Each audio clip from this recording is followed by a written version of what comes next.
Hey everybody, it's your old pal Chuck, and I thought we'd end the week with something a little fun.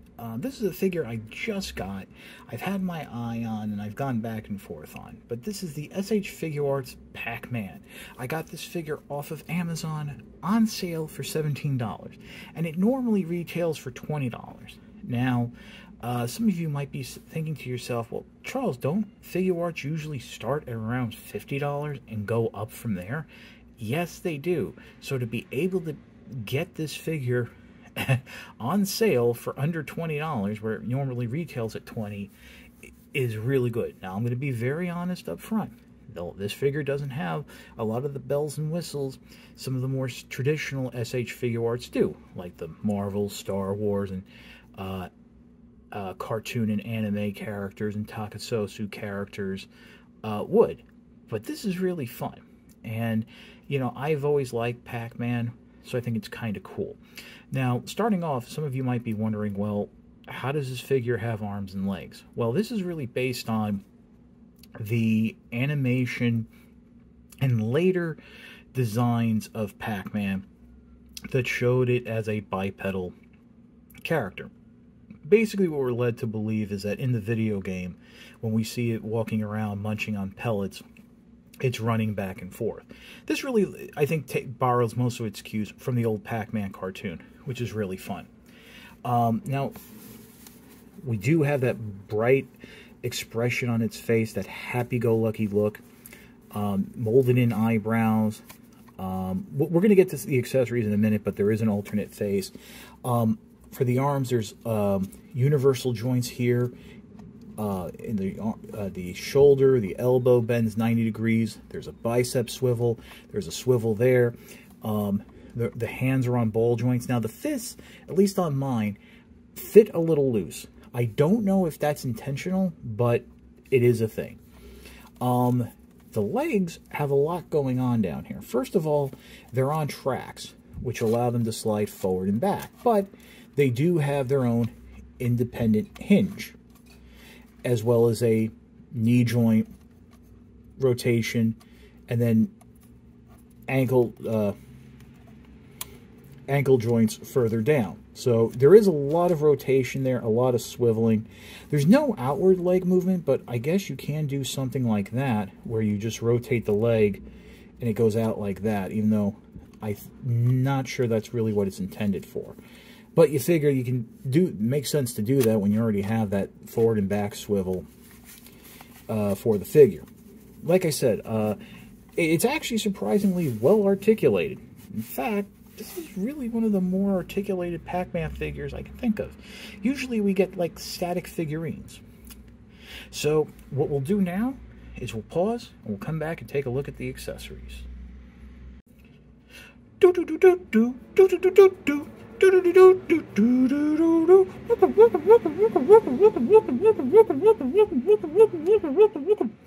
And just like that, I've probably lost most of the viewers of this video. I do apologize, I couldn't help myself. Just a little indulgent there with the Pac-Man sound effects. But like I said, while not coming loaded down with a lot of accessories, I think the accessories it comes with is a lot of fun. First, we do have that interchangeable faceplate. Just pops off. This section pops off right here. Just be careful that you don't knock the legs off the track. We do have some interchangeable hands. First, we have an interchangeable right hand. That's the thumbs up, which is a classic Pac-Man pose. And then we have two open hands, which I guess I would say these are actually chopping hands for when he's running. You know how the Flash has it? So that's actually kind of cool. And you do see a little bit of molding there, so there is a palm and what have you. You know, interesting note, I'm sure many of you know, but Pac-Man was originally in Japan called Puck-Man. But owning to the fact that teenagers are teenagers anywhere in the world, some of them got black markers and basically altered the P in Puck-Man to make it look like an F. So, yeah, I know many of you probably have heard that story a dozen times over. I just think it's funny. Also, it was really the release of Pac-Man on the Atari 2600 that led to the crash of the video game market, not E.T.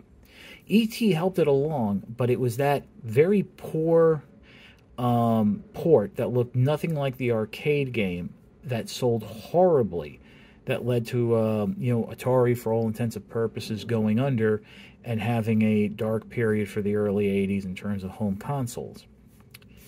We do have one of the ghosts. This is a red ghost. I don't remember its name. I know some of you are going to tell me in the comments, and please do. And what's nice about the red ghost, as well as the cherry here, which is one of the fruits that you can eat for points, they have little holes in the back that you can attach these to if you have a Tamashii stand. I think it's the Act Humanoid stand. I thought that would be included because it was shown in the photos. It's not. And it's a little disappointing. One other thing that I think is a little disappointing is, well, first of all, I would have liked to have seen some ability to strip the limbs off of Pac-Man just so we can do that floating head look, especially since it himself has the port for the stand. That would have been kind of cool. Also, to have a head that with like the wide open mouth, like it's chomping, that you could actually put the cherry or the ghost in, that would have been cool. And maybe, just maybe, 1 or 2 pellets. Just, stuff like that, or maybe a trail. I mean, of course, now you're all going to tell me, hey, stupid, there's an add-on set, which they have done in the past for SH Figuarts, including the Mario ones. But, yeah, as of right now, I didn't know of something like that. So hopefully there is, and because this is a really fun figure, and I think that would add a lot to it. In my opinion, Pac-Man is probably the most iconic video game character in history. Now, I know many of you are going to say, well, what about Mario? Well, here's my honest opinion about that. While Mario was coming up, and again, it's hard, as someone who grew up in the 80s, let me tell you, the Mario phenomenon was not overnight, but as the character was developing and gaining in popularity, Pac-Man was established. There were books, tip books, activity books, storybooks, cartoons, figurines, cups, plates, utensils, cereal, sequel games. I mean, Miss Pac-Man was one of the most successful arcade games in history. So yeah, I'm going to give it to Pac-Man. Sure, Mario might have had that word of mouth, especially after Super Mario 3, but it will always go back to Pac-Man. In fact, having spent time with this figure kind of makes me want to pick up Pac-Man. Maybe I'll make it past that first stage finally. Obviously, in terms of recommending the figure, this is only going to appeal to people who are fans of the character. And I mean the character. If you just play the games, I don't know really if this is going to scratch that itch, because this really doesn't look like what you see on your screen. But then again, an SH Figuart for under $20, I have to highly recommend it. Now, I passed on the sale once, but I jumped on it a second time when it went up.